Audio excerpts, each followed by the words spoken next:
বিশ্বনবী বললেন, দুনিয়া পৃথিবীর মূল্য কতটা একটু নবীজির ভাষায় শোনেন। জান্নাতে ঘোড়ার এক চাবুক পরিমাণ জায়গার মূল্য কত?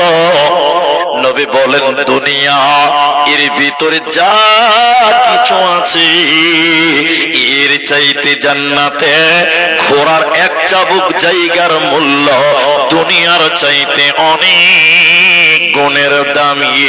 দুনিয়া এবং এর ভিতরে যা কিছু আছে এর চাইতে জান্নাতের এতটুকু জায়গার মূল্য আল্লাহর কাছে অনেক গুণের বেশি।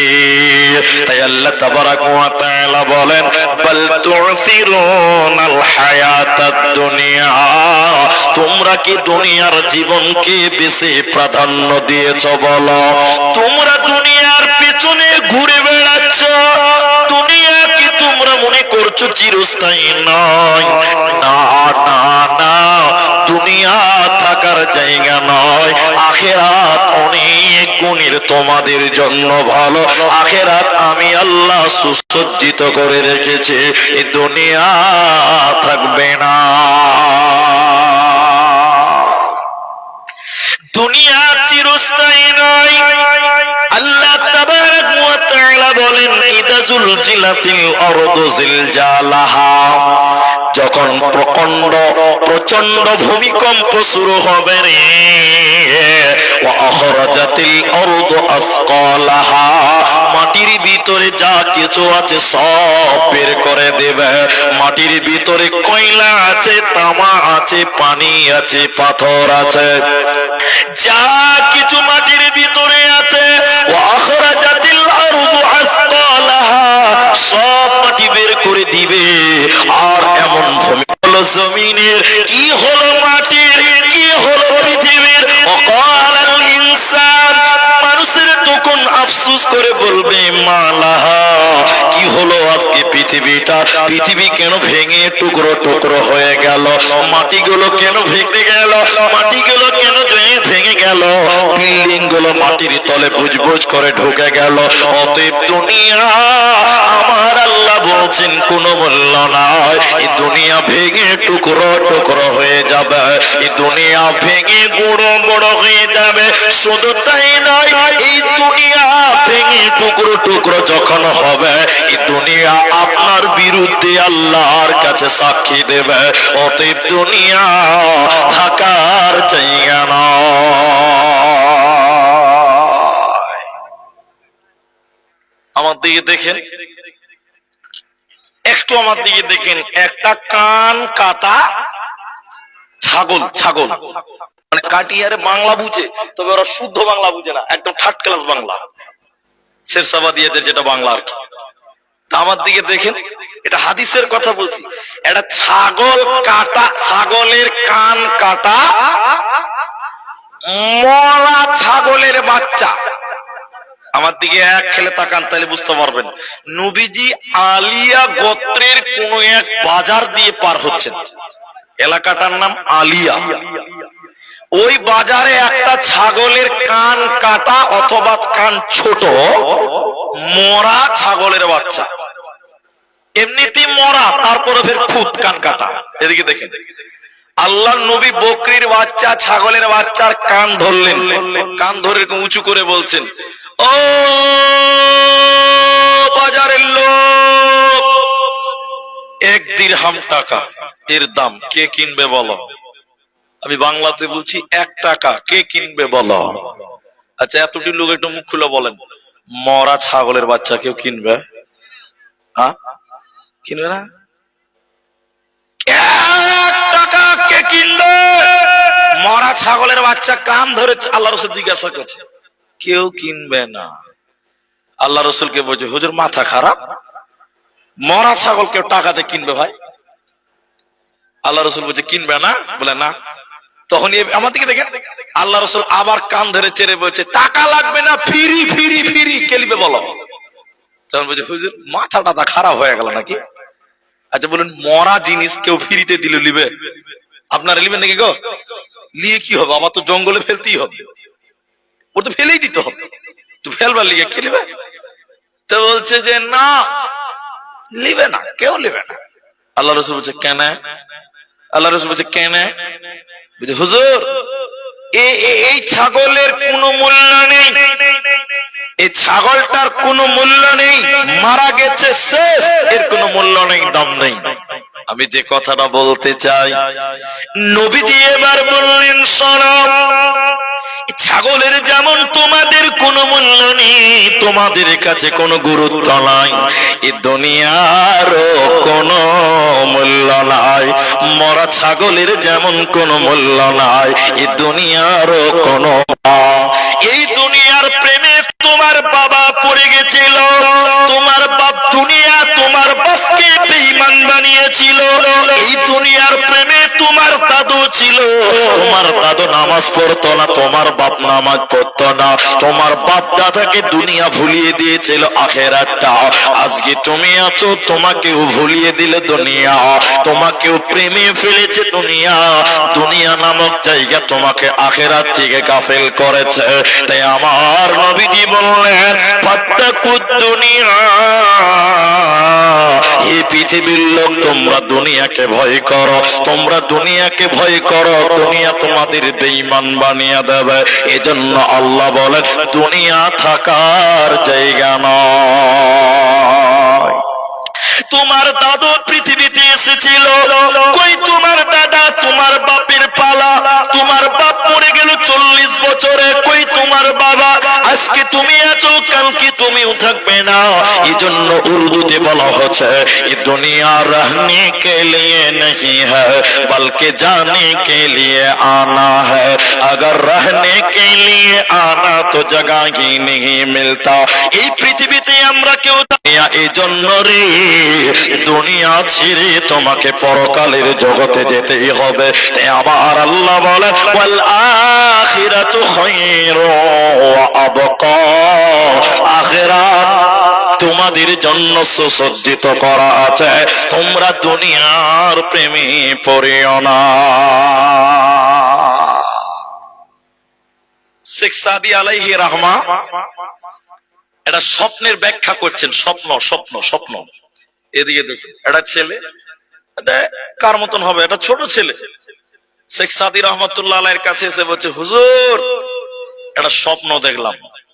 কি স্বপ্ন দেখলে বাবা? কি স্বপ্ন দেখলে বাবা? বলছে আমি একটা বস্তা ধরে দাঁড়িয়ে আছি, স্বপ্নে দেখলাম বস্তা বস্তা, ওই বস্তাতে ডালি ডালি মাল ভরা হচ্ছে, টলি টলি মাল ভরা হচ্ছে, বস্তাটা কিন্তু পরিপূর্ণ হলো না। তো বলছে হুজুর, স্বপ্নে দেখলাম একটা বয়স্ক বয়োবৃদ্ধ মানুষ কাঁপতে কাঁপতে কাঁপতে কাঁপতে ওই বস্তাতে 3 বার। এই বস্তাটার নাম দুনিয়া। দুনিয়া কোনদিন মানুষের মন ভরাতে পারে না। যার 3টা বাড়ি আছে সে চাইছে 4র্থ নম্বর আরেকটা কেন হয় না। যার একটা গাড়ি আছে সে চাইছে আরেকটা কেন হয় না। যার 2 কাঠা জায়গাও চেষ্টা করছে 4 কাঠা করব, যার 1 কাঠা সে 2 কাঠা করবে চিন্তা করে। যতদিন তার বুকে মাটি না দেবে রে, মানে যতদিন কবরে তাকে মাটি 3 খাবাল না দেবে, অতদিন পর্যন্ত তার দুনিয়ার প্রেম মিটবে না। তাই আল্লাহ তাবারাক ওয়া তাআলা বলেন আলহাকুমুত তাকাসুর হাত্তা যুরতুমুল মাকাবির। কবির মানে কবর। আল্লাহ বলেন দুনিয়ার প্রেমে তোরা পড়েছিস, দুনিয়া করে তোমরা মাতোয়ারা হয়ে গেছো, অতদিন তোমাদের দুনিয়ার নেশা কাটবে না। যতদিন তোমরা কবরে না যাবে, যতদিন তুমি মৃত্যুবরণ না করবে, অতদিন দুনিয়া তোমাকে বেঈমান বানিয়েছে, দুনিয়া তার প্রেমের জালে তোমাকে ফাঁসিয়েছে। এজন্য হুঁশিয়ার হয়ে যাও, না হলে মরার পর বাঁচার উপায় রবে না। দুনিয়াটা ট্রান্সফার হওয়ার জায়গা। আপনাদের এখানে স্টেশনটার নাম কি? তা মানুষ এটা উদাহরণ দিছি, একদম মার্বেল করা আছে, উপরে একদম টিন ছাদ করা আছে, ফ্যান চলছে, আবার স্টেশনে এখন ওয়াইফাই লাগিয়ে দিয়েছে, চালা মোবাইল। ঠিক বললাম না ভাই? এবার আমি স্টেশনে এত সুন্দর জায়গা ফ্যানের হাওয়া খেতে খেতে মোবাইল চিপছি। 10 মিনিট পর আপনি এসছেন, এসে আমাকে দেখে বলছেন আসসালামু আলাইকুম, মাওলানা কোথায় যাবেন? আমি তখন বলছি কোথা যাবো মানে, যাবো কেন, এত সুন্দর জায়গাতে বসে আছি, এটা ছাড়বো কেন? না, কোথা যাবেন এই কথাটা বলবে কি বলবে না? এরা কথা বলে না। স্টেশনে যদি আপনি আমাকে দেখেন, সালাম দিয়ে প্রথম কথাটা কি হবে, কোথা যাবেন? তা আমি বলছি যাবো কেন, বসে আছে এত সুন্দর জায়গা থাকবো? বলছে না, কোথা যাবেন? তার মানে স্টেশন জায়গাটা বানানো হয়েছে এই জায়গা থেকে পালাবার জন্য, ওটা থাকার জায়গা। জোরে বলুন, থাকার জায়গা। আরে বিমান দেখেছেন, এয়ারপোর্ট দেখেছেন, এয়ারপোর্ট আর এয়ারপোর্ট মনে হচ্ছে দুনিয়াতে জান্নাত বানিয়ে দিয়েছে। জান্নাত তো হবে না, এত মোটা মোটা গদি আর এয়ার কন্ডিশন, এসি, টিভি আর কত কিছু। আপনি ওখানে বসে বসে আরাম করছেন, আপনার ফ্লাইট 6 ঘন্টা লেট, তো আপনি 6 ঘন্টা আরামে এসিতে বসে থাকবেন। এরপরেও যদি আপনি ওইখানে যান আর আমাকে দেখেন, দেখেই বলবেন মাওলানা কোথায় যাবেন? বলবে কি বলবে না? তখন আমি বলছি যাবো কেন, এত সুন্দর এসি লাগিয়ে দিয়েছে, থাকবো না, কোথা যাবেন? তার মানে এই জায়গাগুলো থাকার জায়গা নয়। দুনিয়াতে 5 তলা বিল্ডিং দেখলেন, হাজার দুয়ারি দেখলেন, কলকাতার আপনার ভিক্টোরিয়া দেখলেন, ইকো পার্ক দেখলেন, বিভিন্ন রকম সুন্দর সুন্দর হিমালয় পর্বত দেখলেন, এত সুন্দর সুন্দর সমুদ্র সৈকত দেখলেন। আল্লাহ বলেন এই দুনিয়াটা এত সুন্দর করে সাজিয়ে রেখেছি রে, কিন্তু এই জায়গাটা থাকার জায়গা নয়, এইটা হলো পালাবার জায়গা। তোমার দাদু এসেছিল, সেই দাদু কোথায়? তোমার বাপ এসেছিল, তোমার বাবা কোথায়? এজন্য বলে এই ধনমাল ছিল তোমার দাদার, সে মরে গিয়ে আজ হয়েছে বাবার। বাপের মালেতে তুমি ওয়ারিস হইলে, কাল ছেলে ওয়ারিস হবে তুমি মরে গেলে। ধন ধন করিও না ধন অপরজন, মরিলে তোমার সাথে দেবে না তো ধন। এই ধন মাল ছিল তোমার করে যখন তার রতন ওখরা, এই মাটি থেকে তোমাকে বানিয়েছি, আবার এই মাটিতে মিশিয়ে দেওয়া হবে। এই সোনার দেহটা, এই দেহতে কত রকম ফেরার আপনি মাখলেন, ক্রিম মাখলেন, কত তেল, কত শ্যাম্পু, কত সাবান। আমার আল্লাহ বলেন এই দুনিয়াতে তোমার এত আদর, এত আরাম তোমার শরীরকে করছো, এই শরীরটা একদিন মাটিতে মিশে যাবে, এরই নাম দুনিয়া। এবার একটা আয়াত পড়ছি, তাহলে বুঝতে পারবো কি ব্যাপার। বসো, বলাতে বুঝে নিয়েছে যে বসতে হবে। আল্লাহ, আমরা একবার আল্লাহর প্রশংসা করি, রাত তো অনেক হয়েছে, একবার বলুন আলহামদুলিল্লাহ, মাশাআল্লাহ মাশাআল্লাহ। তো শুনেন, সূরা তওবাতে আল্লাহ বলছেন, কি বলছে জানেন? ইয়া আইয়ুহাল্লাযীনা আমানু, আমার দিকে দেখেন, মালাকুম ইযা ক্বিলা লাকুম ইনফিরু ফি সাবিলিল্লাহ হিসাকালতুম ইলাল আরদ আরযিতুম বিল হায়াতিদ দুনিয়া ওয়া মা ফিহা। কত সুন্দর কথা আল্লাহ বলছেন। হে ঈমানদারেরা, হুসেননগর, ভগবানগোলা, শক্করনগর, কুচবিহার আল্লাহ বলেন মালাকুম, কি ব্যাপার? মা মানে কি, লাকুম মানে হয়েছে তোমাদের। তাদের কাজে হতে পারে, তাবলীগে হতে পারে, মসজিদে হতে পারে। তখন তোমরা রাজিতুম বিল হায়াতিদ দুনিয়া, তখন তোমরা দুনিয়াকে আঁকড়ে ধরে বসে যাও। মুসলমানকে 100 জনের ভিতরে 100 জন মসজিদে পাওয়া যায় না, মুসলমান 100টার মধ্যে 100টাকে দাওয়াতে পাওয়া যেছে না, মুসলমান 100 জনের মধ্যে 100 জনকে জালসাতে পাওয়া যেছে না। আল্লাহ বলেন মালাকুম, কি ব্যাপার? তোমাদের যখন দ্বীনের কাজে ডাকা হচ্ছে, আল্লাহর রাস্তায় ডাকা হচ্ছে, তখন তোমরা জমিনকে আঁকড়ে ধরে বসে যাও, দুনিয়ার প্রেমে তোমরা বসে যাও।